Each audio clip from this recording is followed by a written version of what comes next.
الشيطان الرجيم بسم الله الرحمن الرحيم وإذا سألك عبادي عني فإني قريب أجيب دعوة الداع إذا دعاني فليستجيبوا لي وليؤمنوا بي لعلهم يرشدون.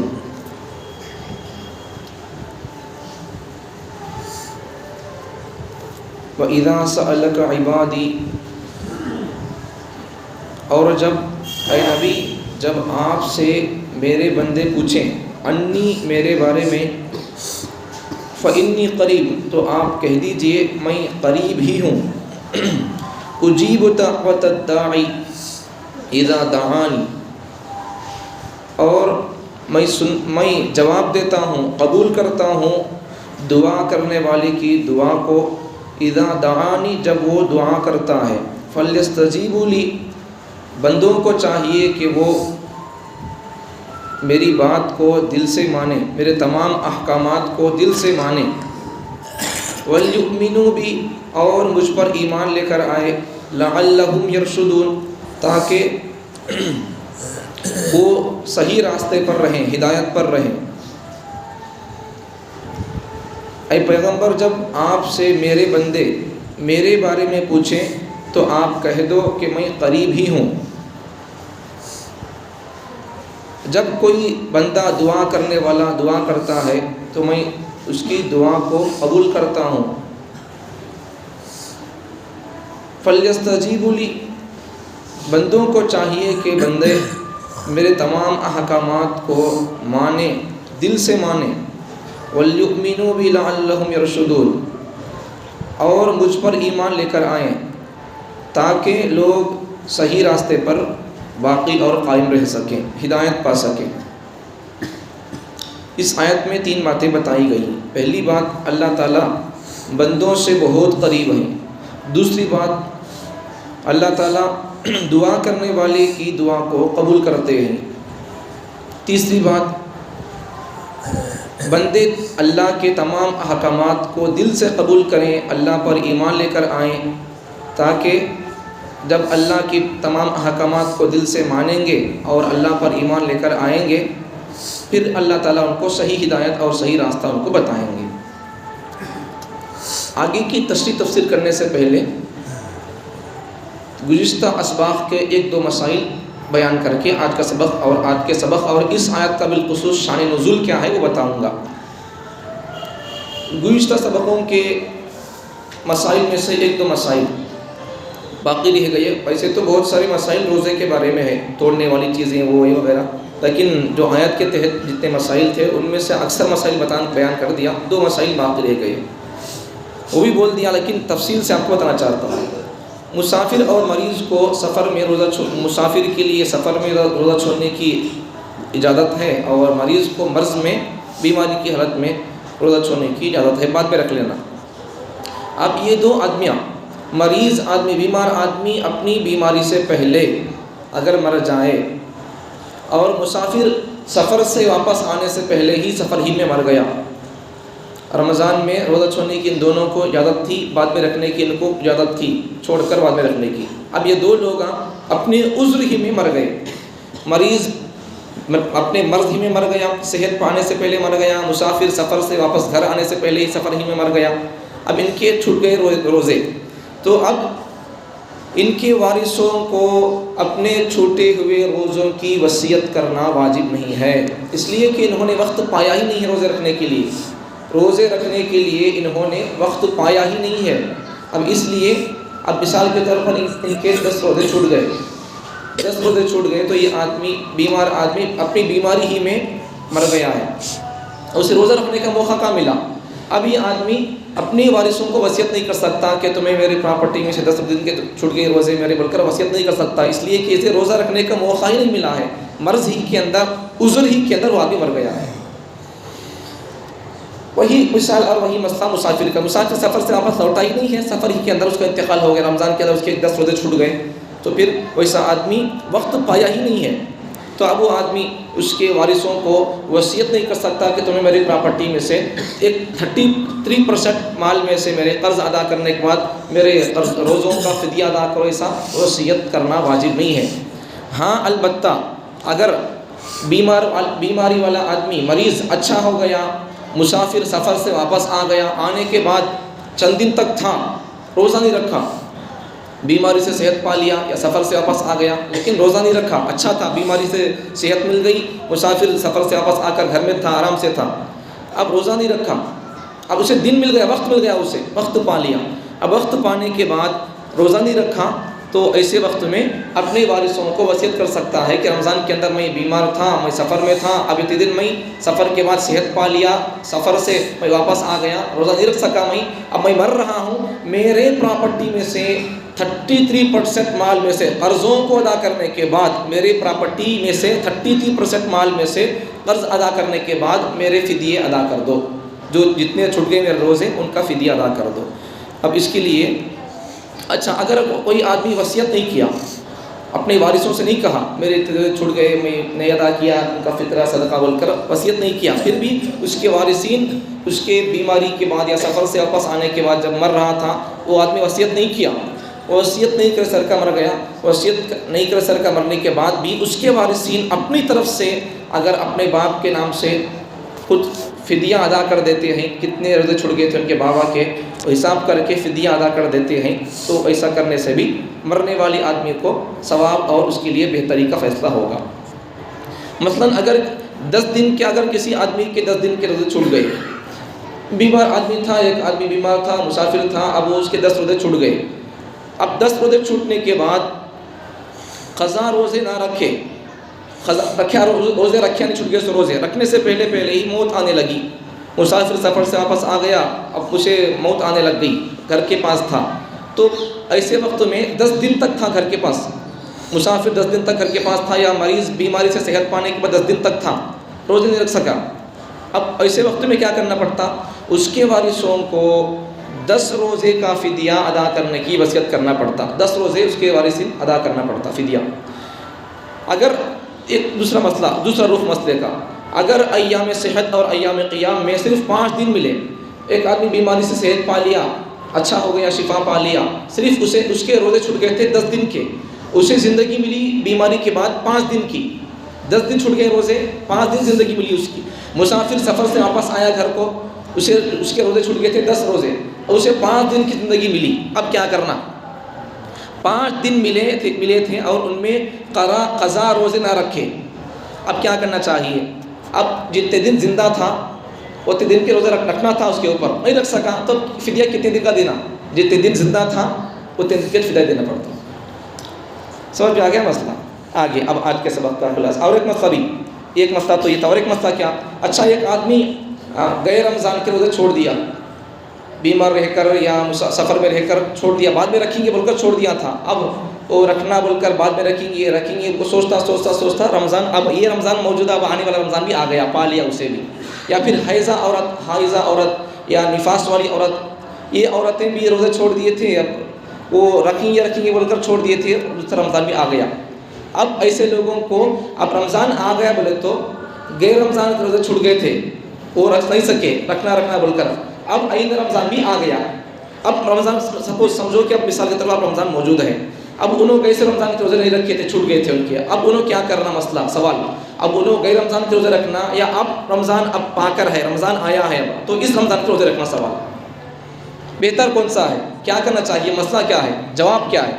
جواب یہ ہے کہ اب یہ جو پہلی بات تو یہ، جواب میں پہلی بات یہ ہے کہ رمضان آنے سے دوسرا رمضان، اگلا رمضان آنے سے پہلے ہی غیر رمضان کے روزے چھوٹ گئے، سو سے پورا کرنے کی کوشش کر لینا، رکھ لینا، ہو جائے، ختم کر دینا اس کا قصہ۔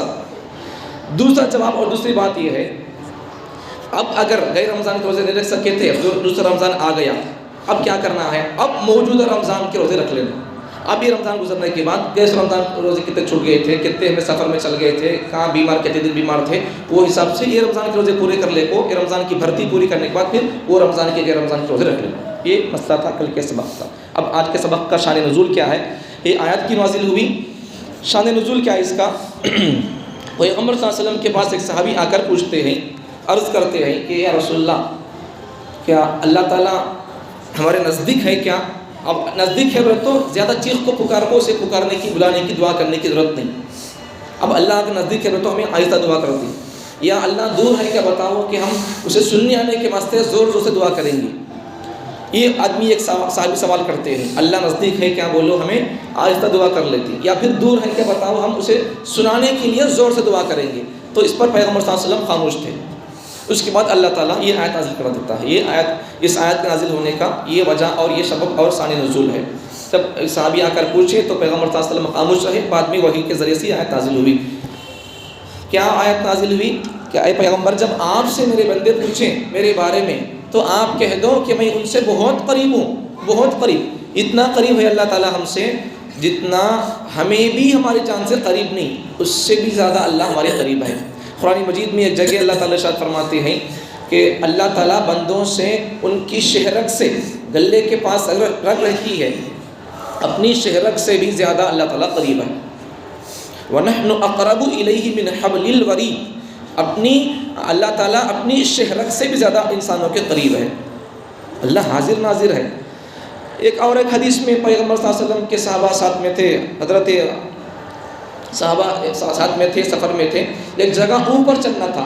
اب شریعت میں ہے, پیغمبر صلی اللہ علیہ وسلم کی حدیثوں میں سنتوں میں ہے کہ چلنے کے اور اوپر چلنا ہو تو کیا پڑھنا, نیچے اترنا ہو تو کیا پڑھنا, برابر جگہ ہے تو کیا پڑھنا, یہ سب ذکر و اذکار موجود ہے. اوپر چلتے وقت میں اللہ اکبر پڑھتے رہنا, نیچے اترتے وقت میں سبحان اللہ پڑھتے رہنا. اب برابر جگہ ہے, راستہ برابر ہے تو اس جگہ لا الہ الا اللہ پڑھتے رہنا.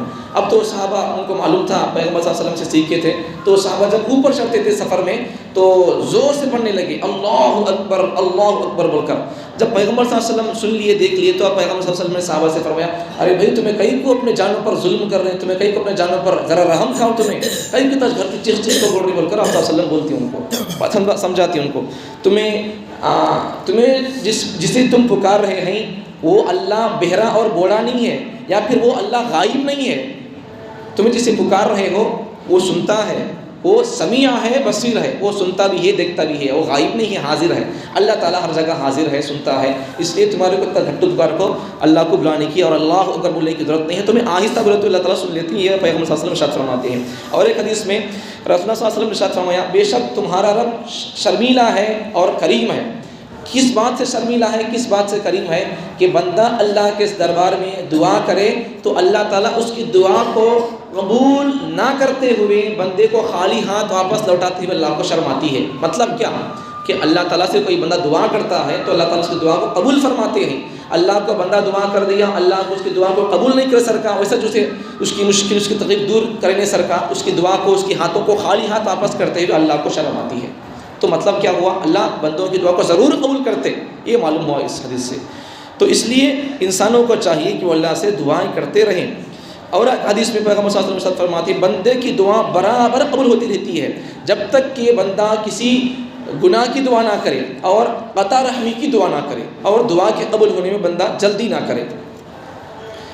سمجھ میں آ گئی بات حدیث یہ کہ اللہ تعالیٰ بندے کی دعا کو قبول کرتے. کب تک اللہ قبول کریں گے, جب تک آدمی گناہ کی دعا نہ کرے. سمجھ میں آ گئی بات, گناہ کی دعا نہیں کرنا, زنا کی دعا نہیں کرنا, حرام چیزوں کی واسطے اللہ سے دعا نہیں کرنا. اس لیے ان دعاؤں سے بچ کر رہنا, گناہ کی دعا نہیں کرنا. اسی طریقے سے خطا رحمی کی دعا نہیں کرنا.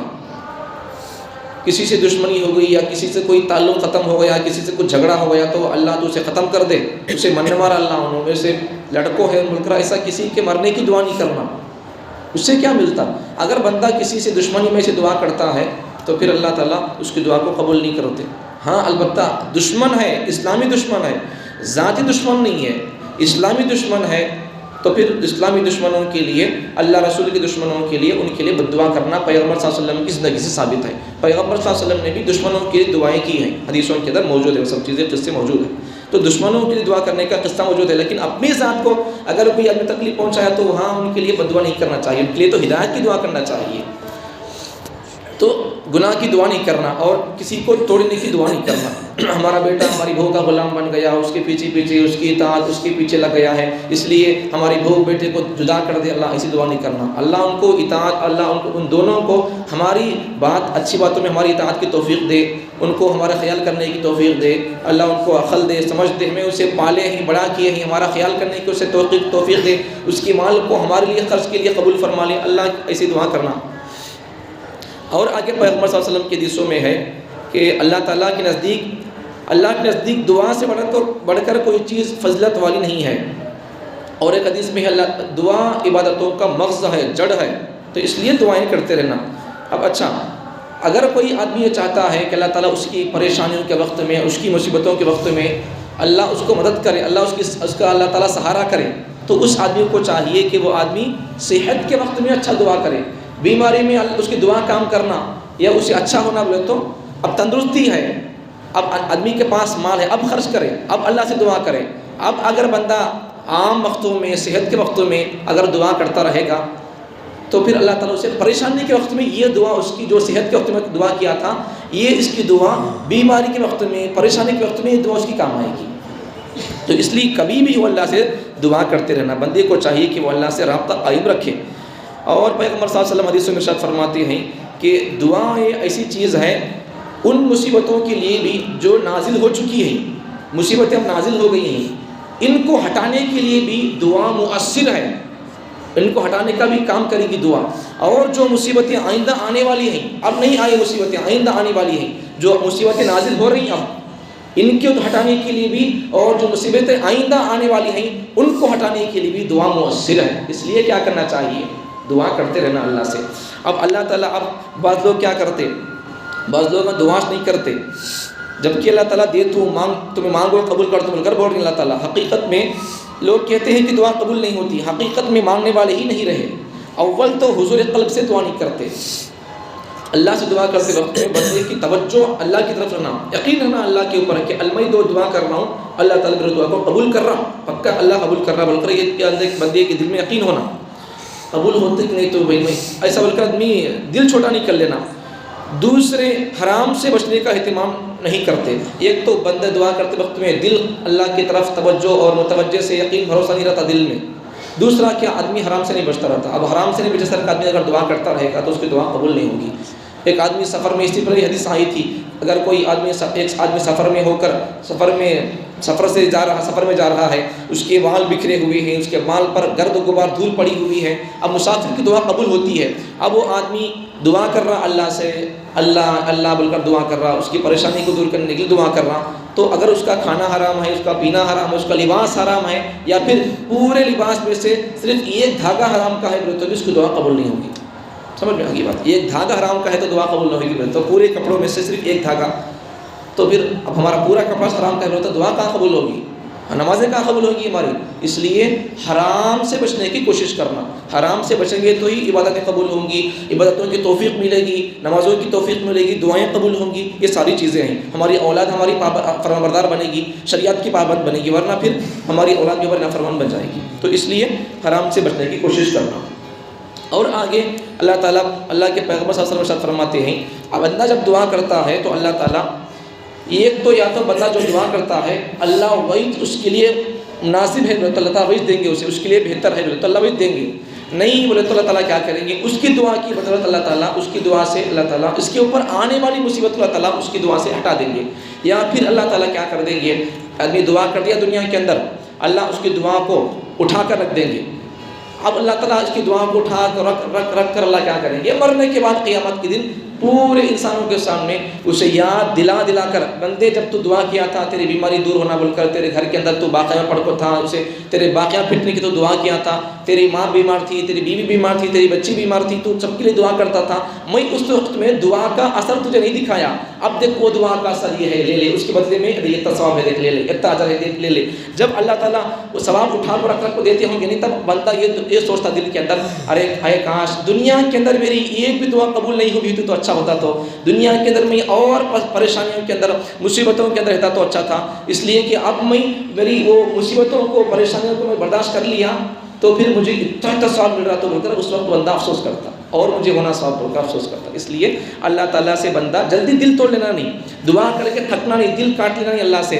دعا چھوڑ بھی اللہ دعا قبول نہیں کرتا، کئی کو دعا چھوڑ بھی ایسا بندہ اللہ سے مایوس نہیں ہونا. مایوسی کفر ہے. اس لیے بندے کے گناہ بہت زیادہ کیوں نہ ہو جائیں، آسمان سے زیادہ کیوں نہ ہو جائیں، زمین سے زیادہ کیوں نہ ہو جائیں، لیکن پھر بھی بندہ اپنے اللہ سے امید رکھے، میں تو گنہگار ہوں لیکن میرا اللہ میرے جتنے گناہ ہیں ان تمام گناہوں پر اگر اللہ کی ایک نظر پڑ گئی، اللہ کے دربار میں میں ایک آنسو اگر بہا لیا تو میرے اللہ کی رحمت اتنی بڑی ہے کہ میرے اتنے بڑے گناہوں کو میری ایک خطرے کی برکت سے اللہ تعالیٰ دھو دے گا۔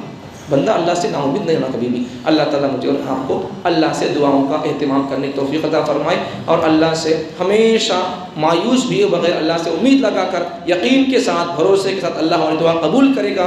اس لیے دعاؤں کے لیے اپنے وقت میں سے 24 گھنٹوں میں سے کچھ نہ کچھ اللہ کے لو لگانے، اللہ سے دعا کرنے کے لیے، اپنے لیے، اپنے اولاد کے لیے، ملک کے لیے، ملت کے لیے، مذہب کے لیے، دشمنان اسلام کو ختم ان کے خاتمے کے لیے، اور مسلمانوں کے عروج کے لیے دعا کرنے کی اللہ تعالیٰ توفیق عطا فرمائے۔